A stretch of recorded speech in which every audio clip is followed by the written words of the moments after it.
తెలంగాణ యూత్కు చాలా మంది హిందూ అనగానే ఉరుకుతా ఉన్నారు. మరి నేనేంది తెలుసుకోవాలి కదా. నేనేంది తెలంగాణ అంటే ఉట్టి హిందూ కాదు, భారతదేశం హిందువులు కాదు, కులాలు ఉన్నాయి భారతదేశంలో.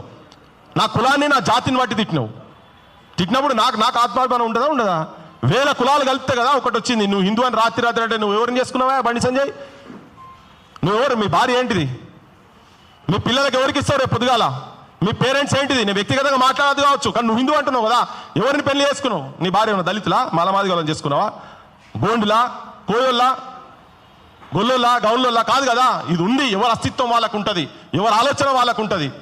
అందుకే అస్తిత్వం గురించి కావచ్చు వాటి గురించి లోపలి పోకుండా మీరు ఓన్లీ హిందూ అంటే నువ్వు పెట్టి ఉన్నావు. అది కింద నీచా జాత్ ఊంచా జాత్ అనే డిఫరెన్సియేషన్ నీ తలకాయలో ఉన్న తర్వాత అది మార్చుకోకుండా ఉండి నువ్వు హిందూ అంటే అది నీ ఎంబడి ఎవడు ఉన్నాడు.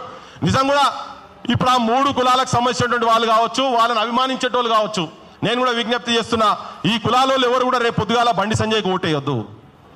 తర్వాత ఇది గుండాగర్ది కాదు, ఓటేయద్దు. బరాబర్ మనం ఇక్కడ నుంచి స్టార్ట్ చేయాలి.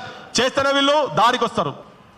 సో మీరు ఇది ఎందుకు చెప్పినా సార్ అంటే మీరు మాట్లాడే ముందు కూడా అంటే మనం కొంచెం మన యువతకు కూడా ఒక డైరెక్షన్ ఇచ్చే విధంగా, అంటే వాళ్ళు హింస లేదు మేము దండం పెట్టుకొని పోతున్నాం అని అంటే కాదు, వాళ్ళు హింస లైన్లోనే ఉన్నారు అని చెప్పేటందుకు వాళ్ళ అధ్యక్షుని మొన్న మాట్లాడుతుంటే కూడా కనీసం వాళ్ళకి ఏంటంటే గింత కూడా వాళ్ళు మాట్లాడే క్రమంలో వాళ్ళకి సంబంధించిన ఎవరు మాట్లాడినా కానీ అహంకారంతోనే మాట్లాడతారు. ఒక్కరు కూడా అది కొట్టింది తప్పైందని అంటలేరు.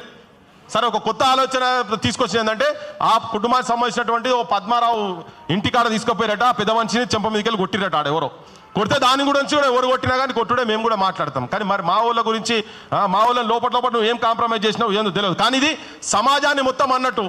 ఇప్పుడు నేను గోలాను భయ్ పాలు పోస్తుంటే తూ గరుగురుకు జాకే దూద్ పేస్తా అంటే నా వృత్తిని అవమానించినావు. నేను కూడా నాకు కూడా ఉన్నది లోపల కాలుతున్నది. అట్లనే ఇప్పుడు అంటరాని వాళ్ళందరికీ కూడా నీచా జాత్ అంటే మొత్తం మేము కూడా నీకు నీచా జాతే కదా.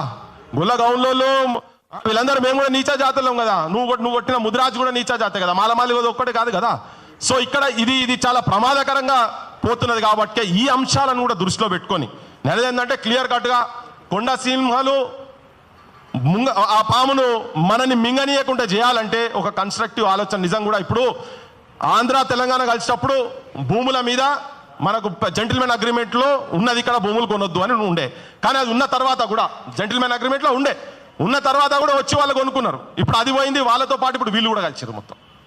అంటే అన్నీ అయిపోయినాయి, ఇప్పుడు అన్ని దందాలు అన్నీ అయిపోయినాయి. ఇప్పుడు భూములు వచ్చిన తర్వాత ఇక అప్పుడు స్టార్ట్ చేస్తారు వాళ్ళు, రాజకీయంగా స్టార్ట్ చేస్తారు. బండి సంజయ్ అన్నాడు సార్, బండి సంజయ్ వాళ్ళు ఇక్కడ రాజ్యాధికారం గురించి వస్తలేరు కదా అని చెప్పి. సార్ మన పరకాల్లో వార్డ్ నెంబర్ 20లో ఇంకొక హింస ఆడొక మార్వాడు ఆయనే బయటికి వెళ్ళి అవి ఓటర్ లిస్ట్ కూడా తీస్తున్నాం, బయటికి వెళ్ళి తీసుకొచ్చి అక్కడ